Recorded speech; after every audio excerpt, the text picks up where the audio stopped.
All right, let's go ahead and get started. Hello, everyone. I want to welcome you to an exciting conversation in collaboration between Planet Word and Shared Studios. I'm Brandon Furter. I'm the Director of Global Community for Shared Studios, and I'll be moderating today's event. And today we are super excited to have you joining us for this inspiring conversation we're calling a Global Hip Hop Consortium with incredible musicians, educators, community activists from DC and Milwaukee in the US, all the way to Erbil in Iraq. Today we consider how music shapes the identity of a city, how it communicates a city's promises and perils, and more importantly, how we can use language and the language of music to bring together communities across distance and difference. Today's event is part of a larger series called DIVERCITIES. DIVERCITIES explores the relationship between language and the city through transformative conversations with comedians, poets, artists, journalists, educators, activists, and hip hop lovers today. We're exploring questions like, how do cities shape the way that we communicate? How do we communicate about a particular city? What words are unique to our city? And how do others understand our cities through the language that we use to communicate its identity to the rest of the world? Each month will feature a creative avenue of words, language, and collaborations between folks in our Portals network. Portals are gold shipping containers equipped with audio-visual technology. We have over 40 of them in 25 countries around the world, and we're super happy to be bringing one to Planet Word, and again, launching our first programming outside of the virtual space on the 31st of this month. But we're going to do a deep dive in the similarities and differences through this virtual programming into different art forms of cities. Those of us at Shared Studios are thrilled to partner with Planet Word. And so I want to introduce everyone to Rebecca Roberts, Curator of Programming for Planet Word, a writer, an editor, a journalist, a tour guide, a musician, and an all-around word nerd. Rebecca is going to share a bit more about Planet Word. Hi, Rebecca. Hey, Brendan. Good morning, or good any time of day, wherever you are in the world. I am here in Washington, D.C., which is where Planet Word is opening next week, October 22nd. That's it behind me in my Zoom background.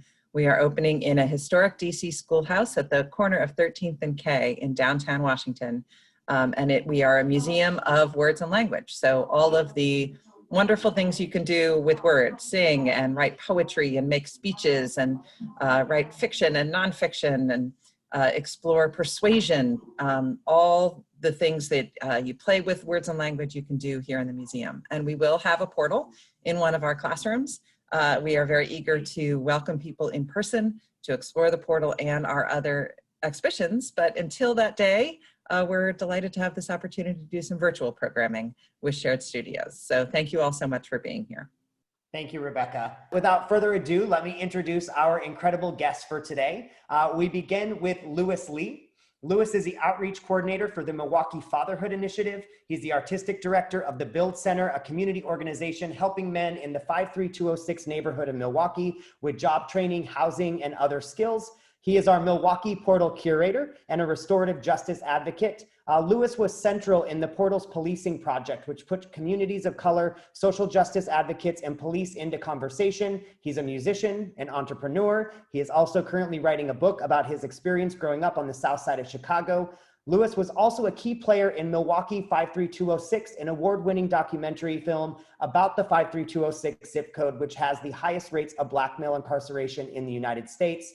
As always, welcome, Louis. Next up is Rami Khalaf. Rami recently graduated in computer science at the College of Education Department in Iraq. He is originally from Mosul City, but now lives in the Harsham camp for internally displaced persons in Erbil. He has worked as a volunteer with UNICEF and with TDH Italy as an events coordinator. But Rami has some secret talents. He is a musician whose use of rap and hip hop music speaks to the continued conflicts in Iraq and also the ways in which music can be used to communicate protest and identity in conflict zones. Welcome, Rami.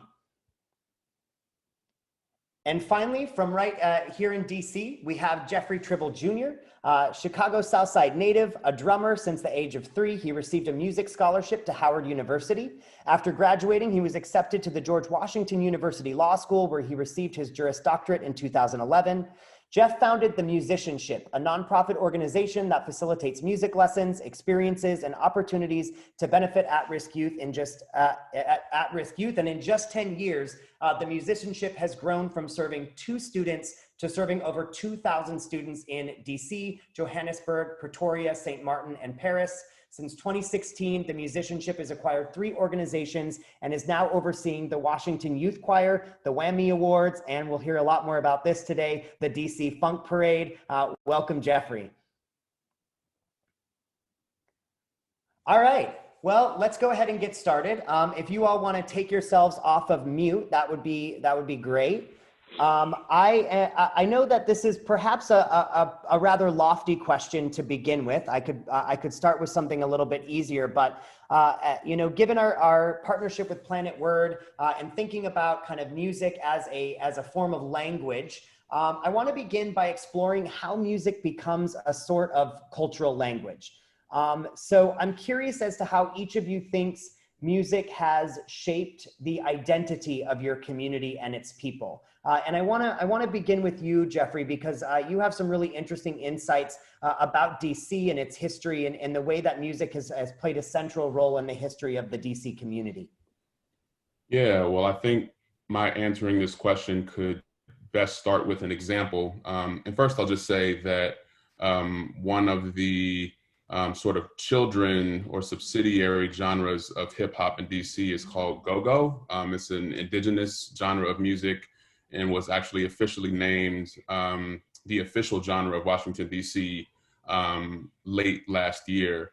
And early in 2019, there's this corner at Florida Avenue and 7th Street. It's a really sort of historic corner, namely because of a local cell phone shop that's there, and they play music, go-go music out of their store, and you can kind of hear it around the local neighborhood, if you will. And someone came by and complained to the police about the music blaring, or I wouldn't even say blaring, playing. And because of this person sort of making this statement to the police, they were forced to no longer play this music. And people had really kind of grown to enjoy the music as they drove by, and it had really become a cultural touchstone within the community. And so there was actually this really big movement that was sparked as a result of them having removed this music. And it's sort of been called the Don't Mute DC movement. And there was a nationally recognized rally that happened where over 2,000 people just like flooded the streets, and it ultimately led to legislation.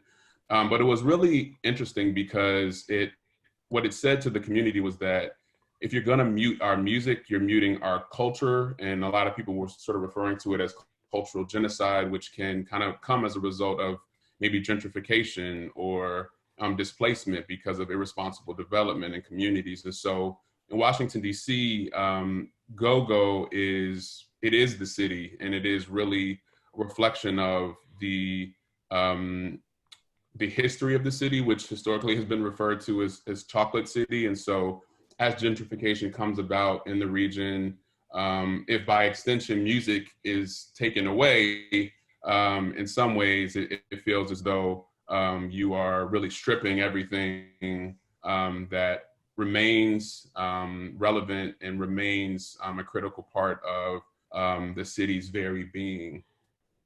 Yeah, you know, Jeffrey, the reason I wanted to start with this incredible history that you've shared with us is because I think, at least from an outsider's perspective, there's a very, you know, people not only around the world, but just really in the United States have a particular understanding of DC and DC's identity.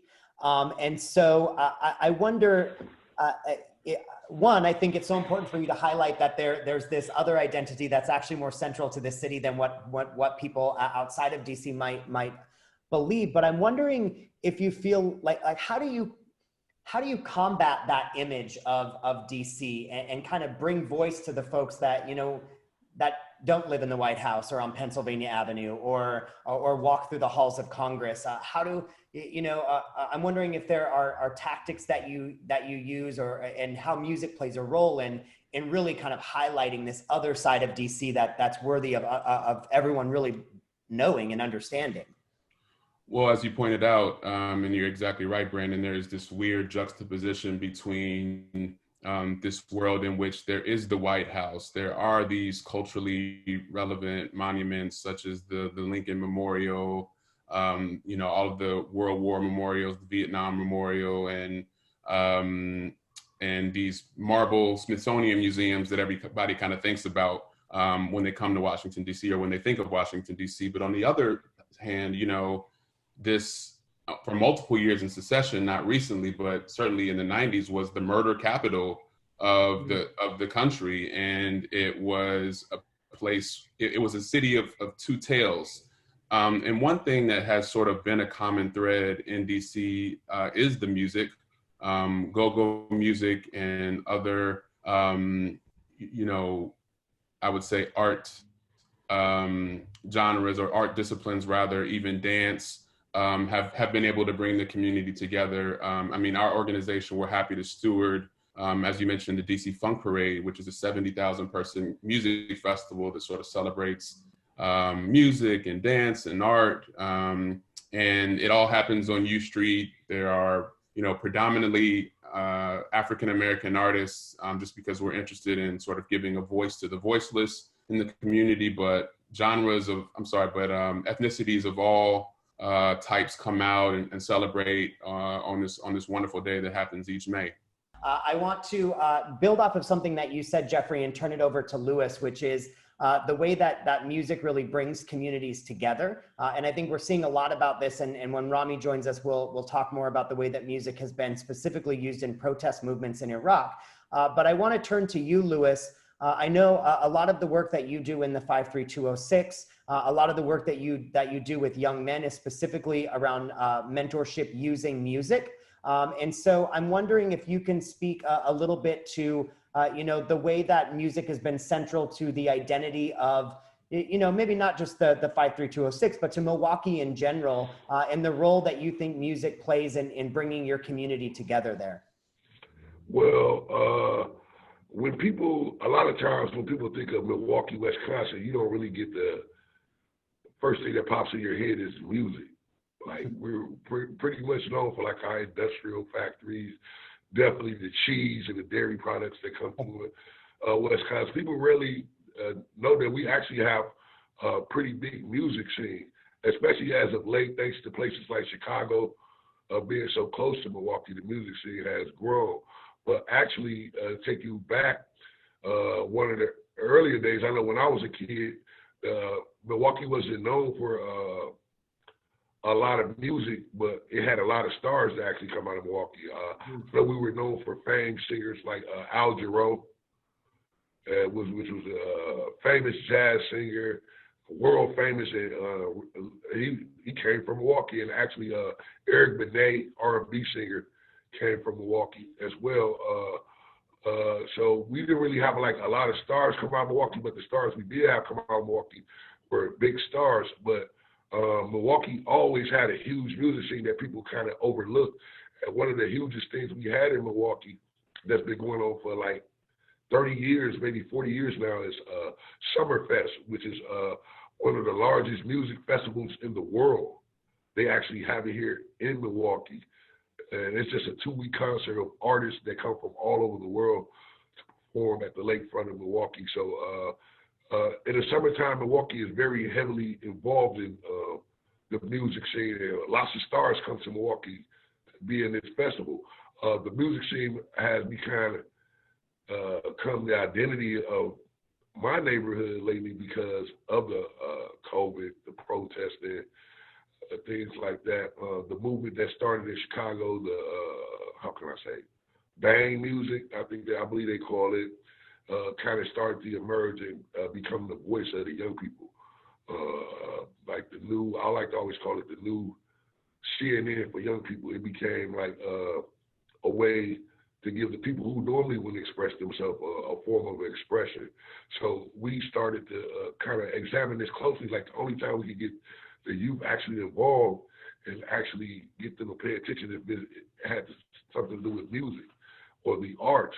So we started to look at it a little deeper, like maybe we can break down barriers by really getting more involved in learning the music scene and bringing the elders and the young people together using the power of music. So lately, in a place like Money, which unfortunately has high incarceration rates, music has become like a form of art to kind of fight against that, to give people, how can I say, a way to express themselves who would normally be able to express themselves, how can I say, in school or in books. Many times, I always used to think of how do we reach the kids and the youth in our neighborhood. Sometimes we have to come up with these good icebreakers. I like to say music became like a great icebreaker for to reach some of the tougher kids and the tougher people who would normally communicate. As you know, music is a universal language. It's the only time that, how can I say, we can put our differences aside. I don't care where it is. You could be rival gang members.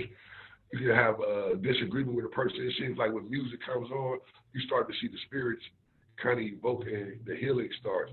So we start using music in the Money neighborhood as a tool to actually reach the young kid and identify them, to give them the history lesson on what music is all about. Because many of the kids are only stuck in, like, how can I say, their age of music or their genre of music. So sometimes you have to, how can I say, I like to say, infiltrate what they know to actually get them the history. So sometimes you have to start forward and then rewind to actually educate them.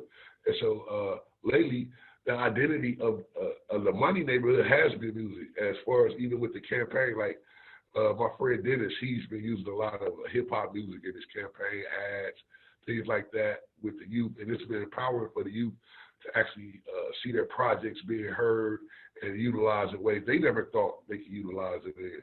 And not only that, we use music as a form to release anger, a form as to release depression, and just the ultimate healing factor. So when I speak from my neighborhood, music has kind of become our way of fighting back all the oppression, all the systematic racism. It gives us a healing belief that we're doing something somehow by creating, being creative and being able to express our voices and not hold back our thoughts.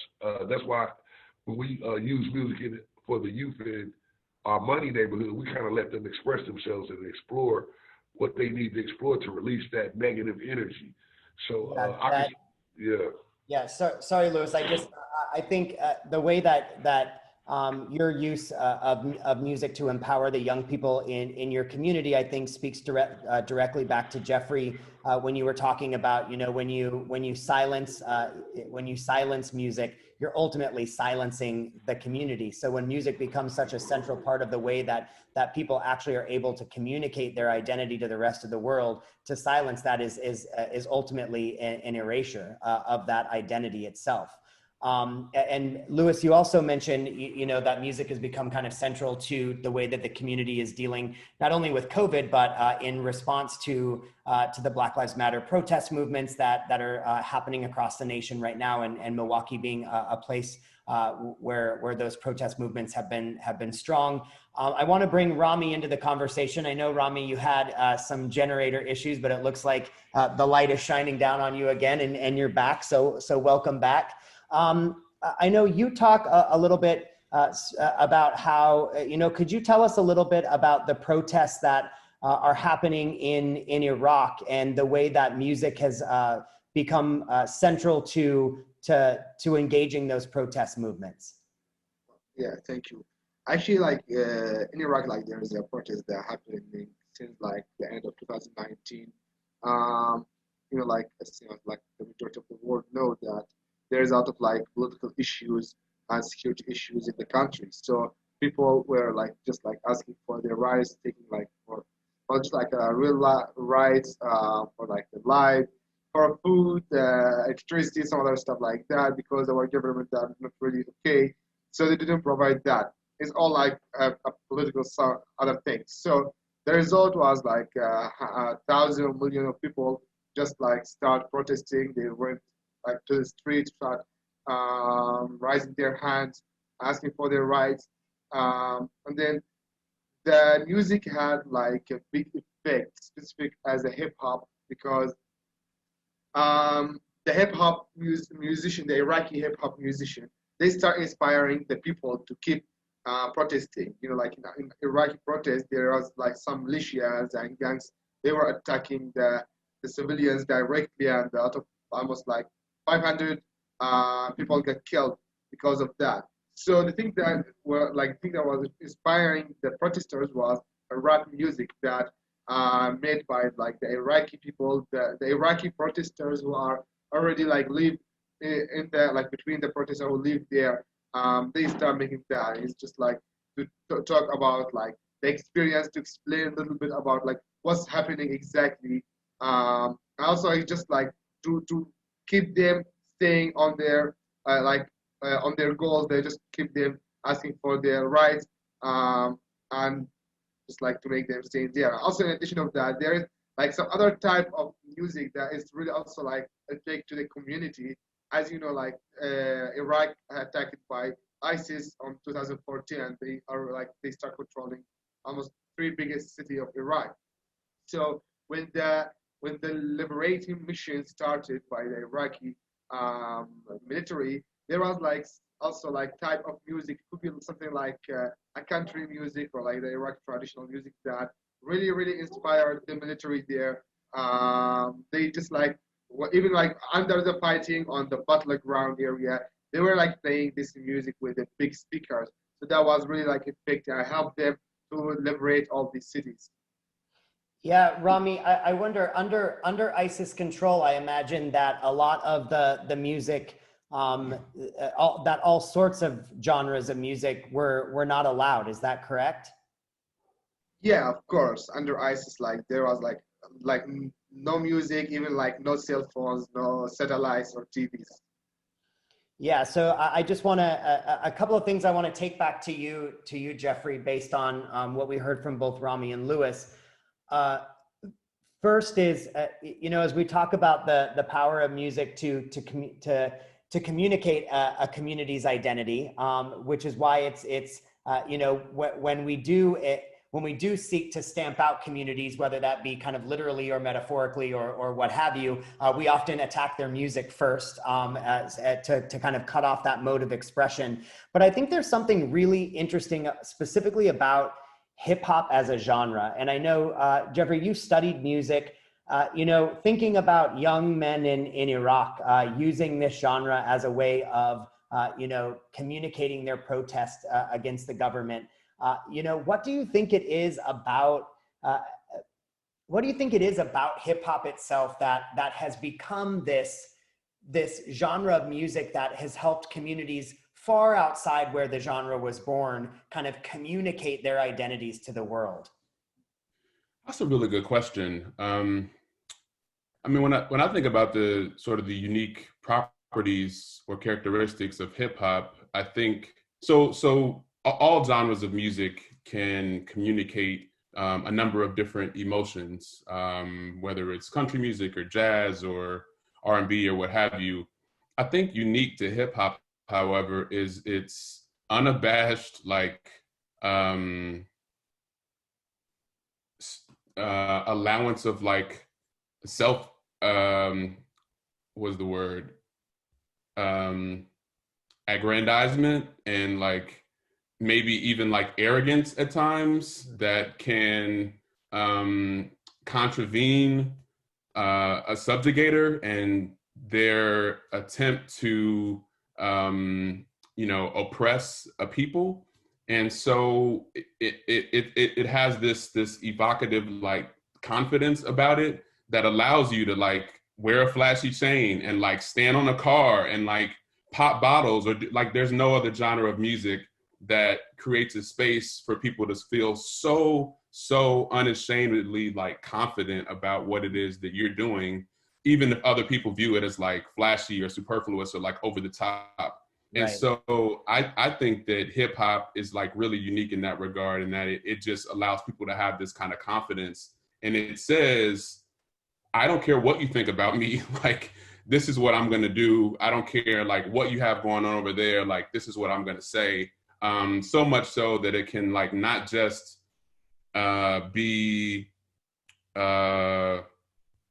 it doesn't necessarily have to be like separate and apart from what everybody else is doing. It can also like be vehemently opposing to an idea. So like F the police, like that is a song that was wildly popular in the early 90s, late 80s, you know what I mean? And it was like something that was a message.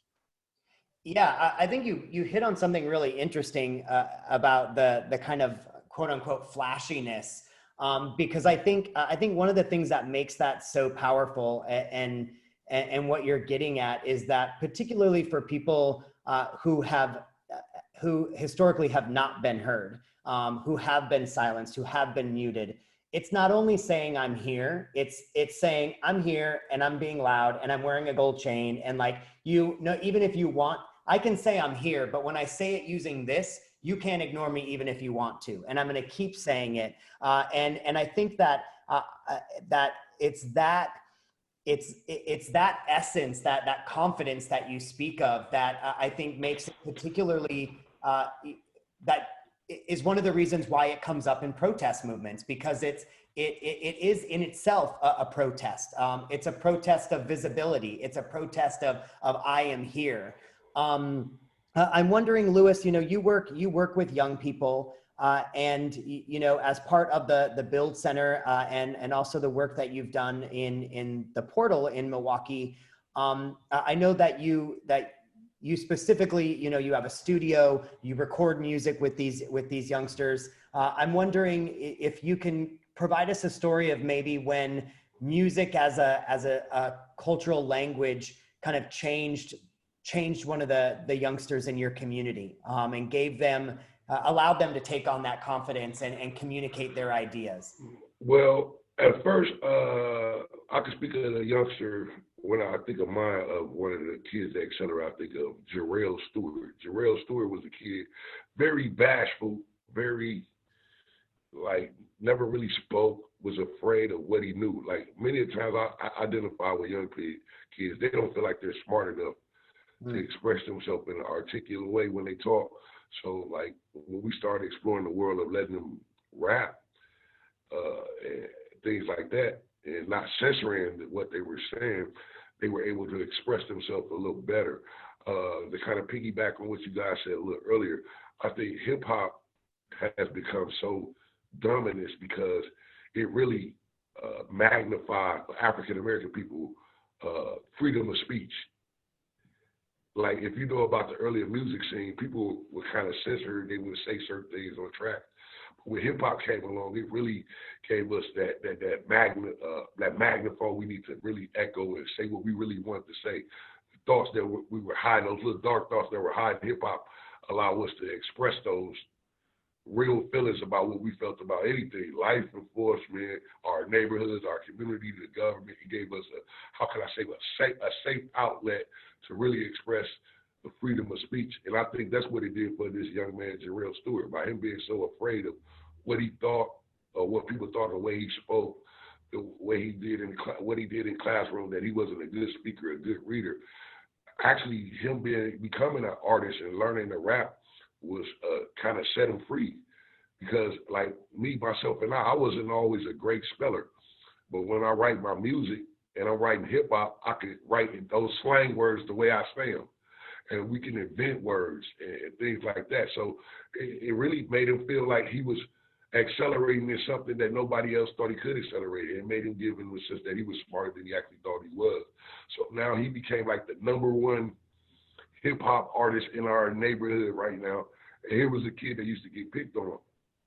So when I think of Jarrell, I think hip hop was so empowering to him because it gave him a voice, and it really helped him understand what the freedom of speech was. And it really gave him the freedom to be himself. And I think that's what hip hop did for just the African American community. It just really let us go into the world of exploring the freedom of speech when we have been censored so many years and had to hide so many of our feelings and use other ways to express our feelings. Hip hop gave us to tell it like it is, which like just tell it how you see it, tell it what you feel, and that's why I think it's so empowering for the kids in the community, because it gives them opportunity to really express what they're feeling without somebody censoring them, and it gives them a artistic way of doing it. So even if people hear hip hop songs like "F the Police" and "Fight the Power," some people get offended, but actually is just a great way for people to express what they know and their anger and kind of give lessons to the people who don't know. So hip hop is, I think, becomes such a powerful tool because it's a way to express all these emotions in a creative way that you probably normally wouldn't get to express had you use like jazz, R&B, things that are more soft. I think hip hop has become the voice of leading protests or anything that people are oppressed by. I think hip hop has become that language that we can use to really magnify what we want to say, but not be afraid of the freedom of speech as normally as you would if you like go out and try to protest and just try to talk. I think hip hop is a way to sneak that in and identify to the masses any cause and get people to join along, because music does bring people together. Yeah, one thing that you just said about it was Jarrell. Yeah, Jarrell. Yeah, speaks to we're talking about the language of hip hop and the power of that language. But I think when you were telling us about Jarrell, I think it also speaks to the power of again, back to what you were saying earlier, Jeffrey, of censoring or muting some types of language and privileging certain ways of communicating. And so, Lewis talking about Jarrell didn't feel like he was articulate or he could communicate in a particular way. The reality is that he's probably fine at communicating anything he wants to. But unfortunately, we live in a culture that polices language in the same way that it does our bodies, that this type of language is the appropriate way to speak, and this one is not an appropriate way to speak. And I wonder if music kind of provides that bridge where we can take, as you're writing your lyrics, you can write them in any way that you want. And music, it creates that bridge for you to take the way that you would prefer to communicate and make it palatable to an audience that generally says, no, you need to communicate this way or this particular way. Jeffrey, I want to come back to you for a minute, because I know that you are a drummer. And so I'm wondering, we're talking a lot about hip hop, we're talking about lyrics, which are words, and Planet Word is it's a museum that's specifically dedicated to language and words. But I'm wondering the role of the music coupled with those words. I'm wondering if, I'm thinking about a drum beat as a language in and of itself. I'm wondering if you have anything to say about kind of like how you communicate through music without words altogether. Well, in West Africa in particular, drumming was used as a form of communication between villages, amongst one another. So like literally, the music was language. I think language can communicate a lot of things now too. Even when you think about, for example, watching a movie, how a certain minor chord might make you feel sad, or a certain major chord might make you feel happy. Like composers are very nuanced and intentional about the kind of music that they compose, because they know what types of feelings that it will evoke and incite. Right. And so, music is a language that allows you to communicate things, but interestingly, it also like kind of draws responses from audiences as well, which is a form of kind of nonverbal communication. Yeah, as my background is in communication studies, and I think specifically about all of the different ways that we use language, that language shapes our understanding of the social and cultural world, the way that it shapes how people understand us. And I think a lot of, pointing out the roots of the drum and the way that, I'm thinking about the way that rhythms and language moved across continents and continue to stay with us and inform the way that we communicate today. It looks like we have, well, one thing I want to do is I want to hear a little bit of music. So I'm wondering if either Rami or Lewis, if you'd be willing to share a little bit of your own music. Rami, would you be willing to provide us a bit of a verse from something that you've written, and then talk about what you're hoping what it communicates for you? Well, yeah, okay. But so there will be no beat, like it will be all like my sound. Well, actually, like this song I wrote is also about like the protest. It is in Arabic language, just like explaining a little bit about the protest that happened in Iraq.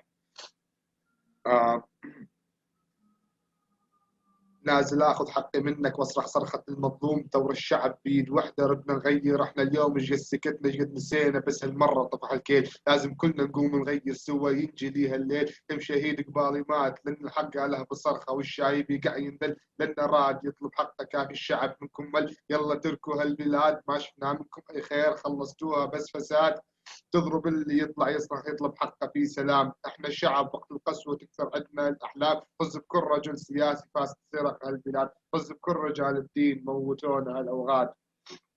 Well, this one was a little bit like tough, or kind of like rude a little bit, because I was like talking about like the politicians and the religious guys, which is the major problems, which the militia like leaders.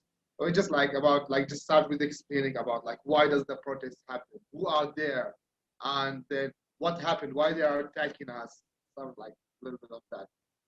Yeah, it's that it's one of the reasons I wanted you to share specifically around that it is that this genre of music has become a way to really to fight the power, to point out the inadequacies and the ineptitudes of governments and leaders, and really return it back to the community's voice, and to give the community a voice. We have a question, and I think this is actually a really good question, which is one of our guests is wondering what you're listening to right now, and what kind of feels relevant to you, like what sort of music feels relevant to you in this particular moment. If there's something that you're listening to that kind of speaks to this moment. Jeffrey?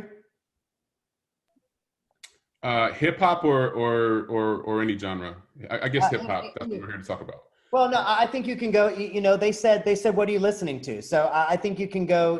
I think we can go beyond hip hop if you really feel like there's another genre of music for you that's kind of helping you in this moment, or that you think is relevant to or speaks to this particular moment in history. Yeah, I'll say hip hop. I mean, I'm still listening to an album from the artist Nas, his latest album, King's Disease. I think hits on a lot of, I mean, for anyone who, first of all, if you're into hip hop, well, you can't be into hip hop and not know who Nas is. And if you're not into hip hop, or if you're sort of a beginner in hip hop, definitely learn more about Nas. He is one of the most revered hip hop artists in history. But the album hits on a lot of the same things that he's been talking about since his career in the early 90s, which is, sort of Black economic empowerment. He does touch on the Black Lives Matter movement and the various individuals who have lost their lives, to police brutality. He talks about some of the braggadocio,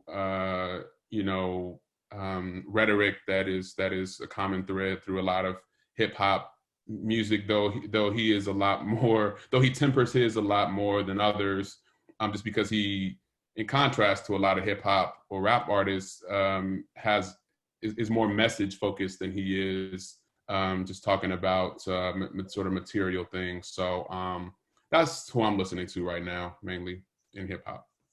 And how about you, Lewis? Is there a particular song or artist or even genre of music that is speaking to you in this moment, speaking to your community and some of the triumphs and challenges that Amani is facing right now?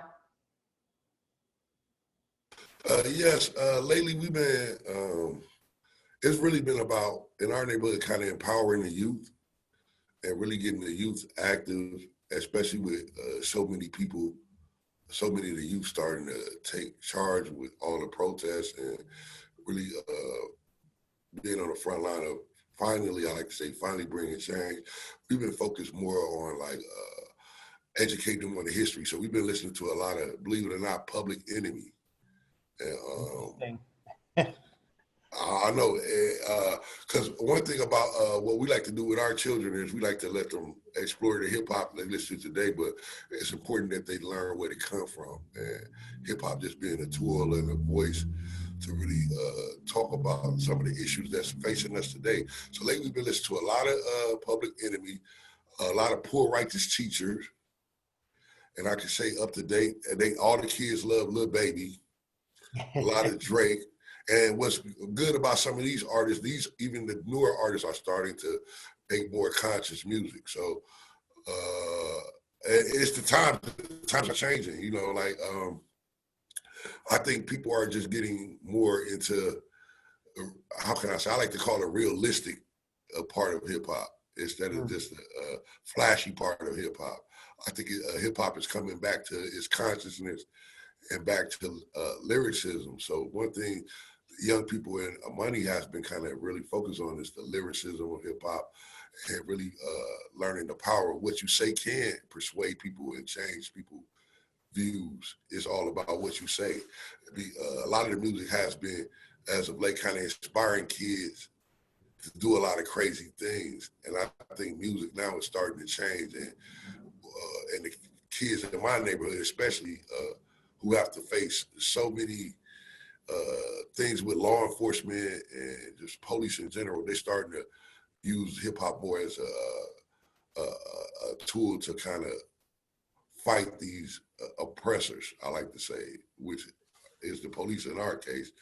And it's becoming a voice. So us giving them the history lesson on poor righteous teachers, Public Enemy, and then bringing it up to date to some of the new artists have been just like the ultimate way of just educating the kids. And now they're becoming more conscious of how to use their music as a tool to bring awareness. So we've been gaining great ground with hip hop. And one thing I love about it is the great chance to just really get the kids a history lesson on the music. Because so many of the young people, they love hip hop, but don't really know the history of it. So that's what I love about it. Yeah, Rami, I'm wondering what are you listening to right now? Is there an artist that we should all know about?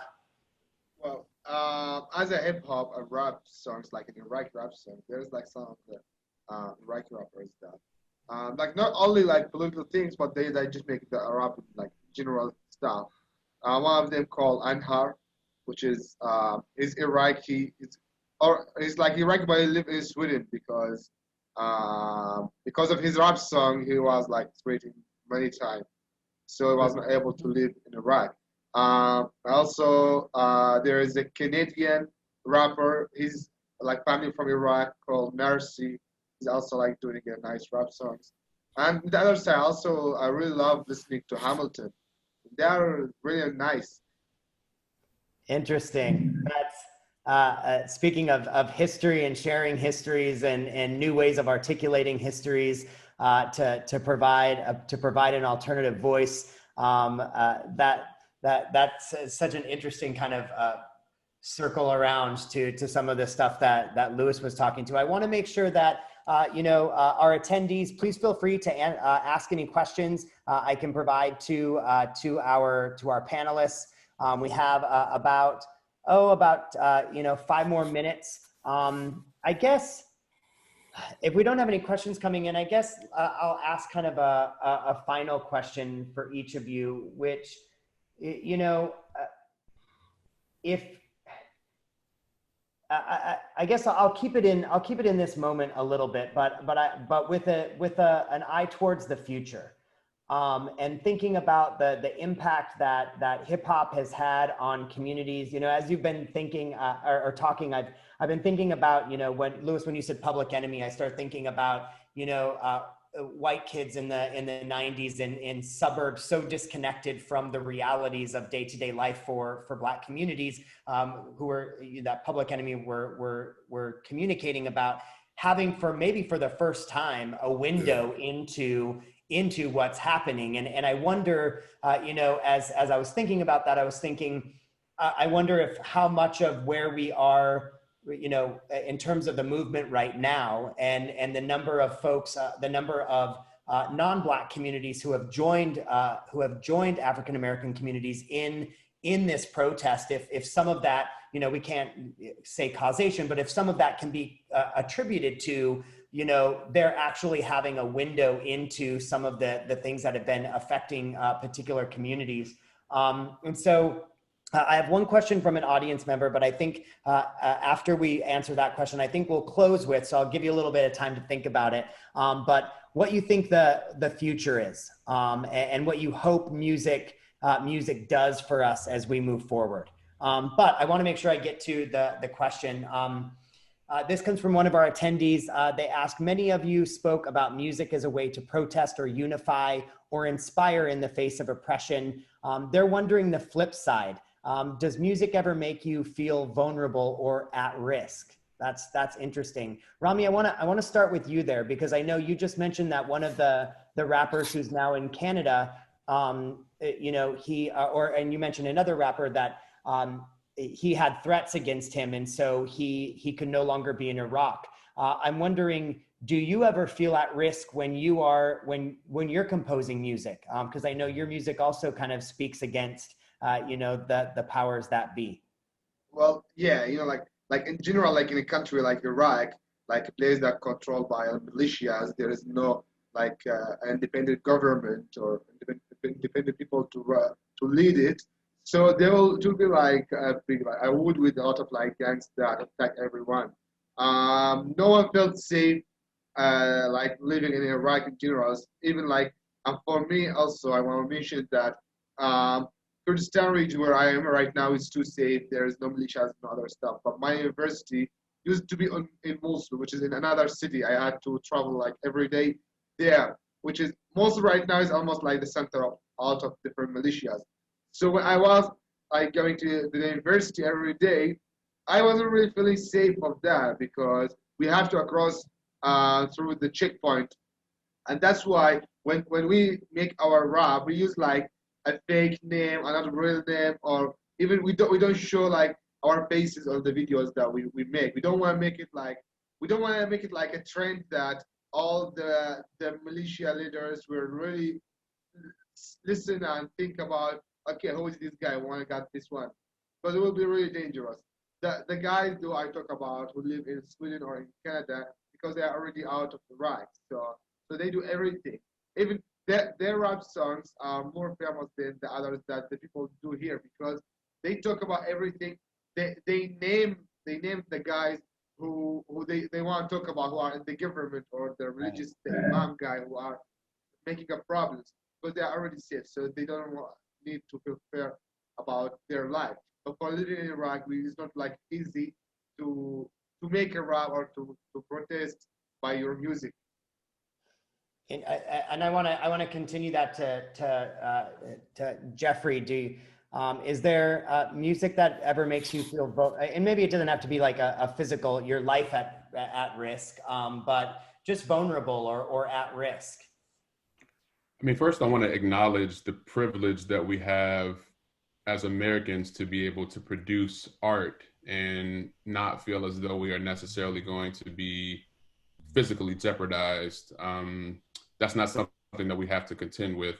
So whereas earlier I said, you know, hip hop could very much so be about self-aggrandizement and being just like over the top, and you want to show your face.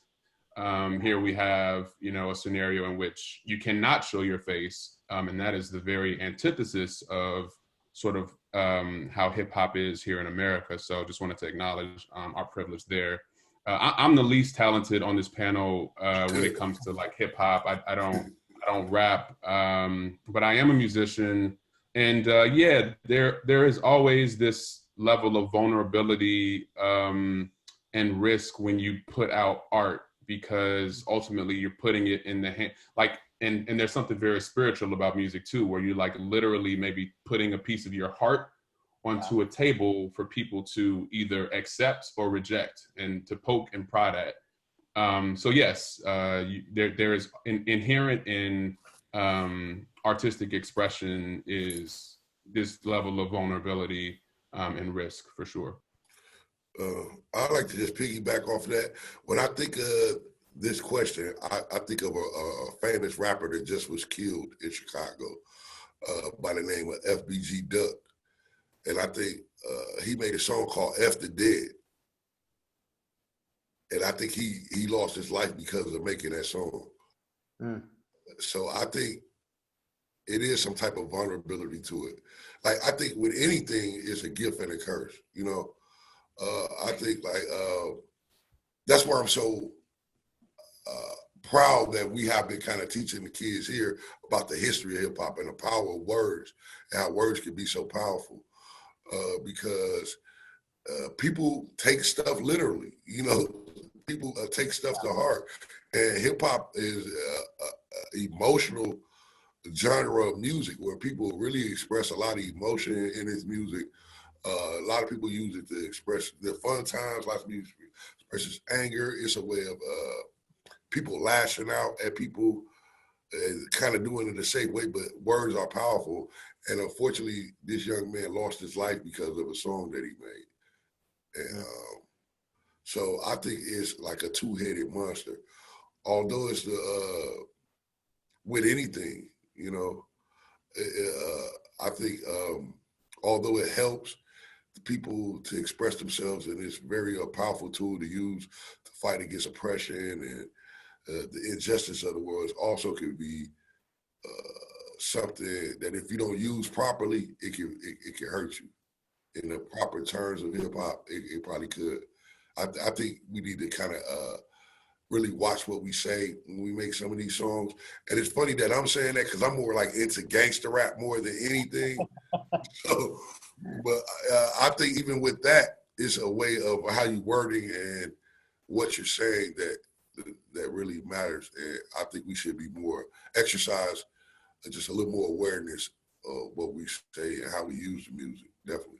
That's so interesting, Lewis, and I think speaks to, you know, the goals of Planet Word, which is to communicate to the world the power of language. And while language has the power to communicate our identities and make ourselves visible, even if that's, you know, through this kind of self-aggrandizing, it also has the power they also have the power to make us vulnerable and put us in a position where people don't want to hear our words. And as a result of that, there are particular risks there.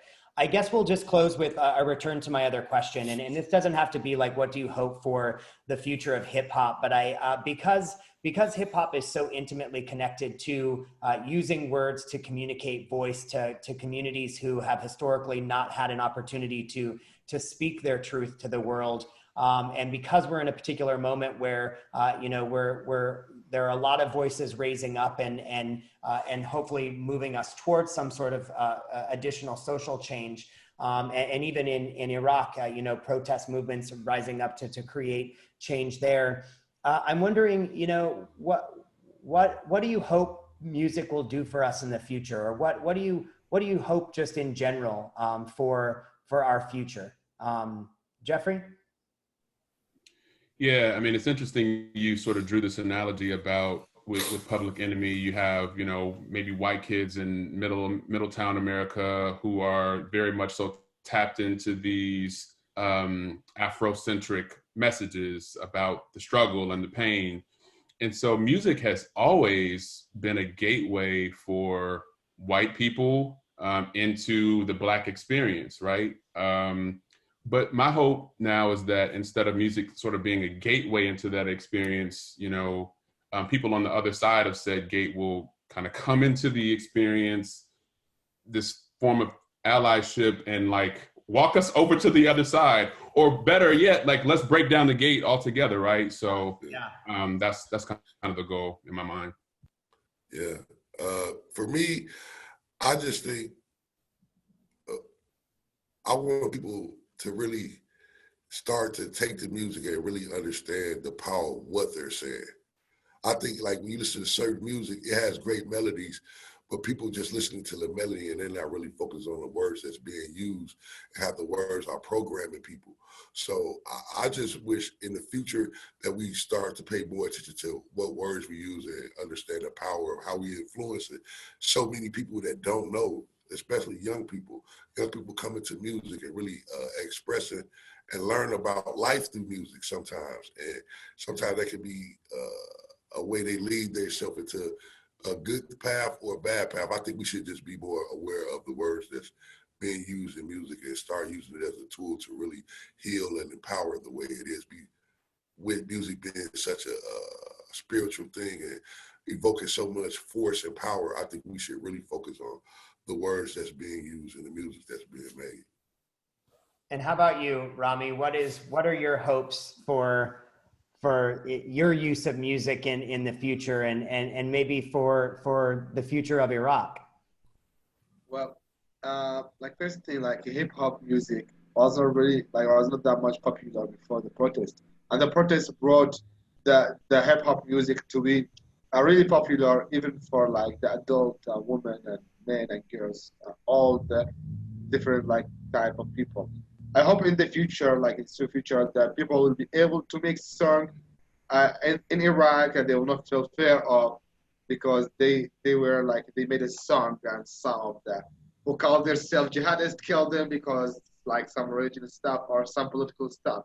And also I hope like in the next few years we will make songs only about how we are proud of our countries, or maybe even about our girlfriends, our happy life. I just stop making that, talking about like our bad situation. So like finish.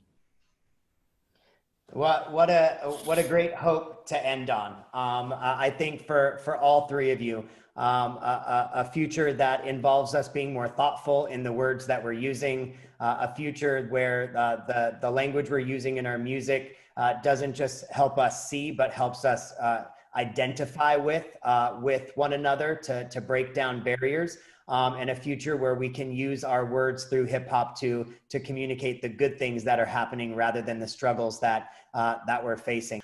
Jeffery, Rami, Lewis, thank you again for joining us, and thank you everybody. Have a wonderful afternoon. Thank you. Thanks everyone.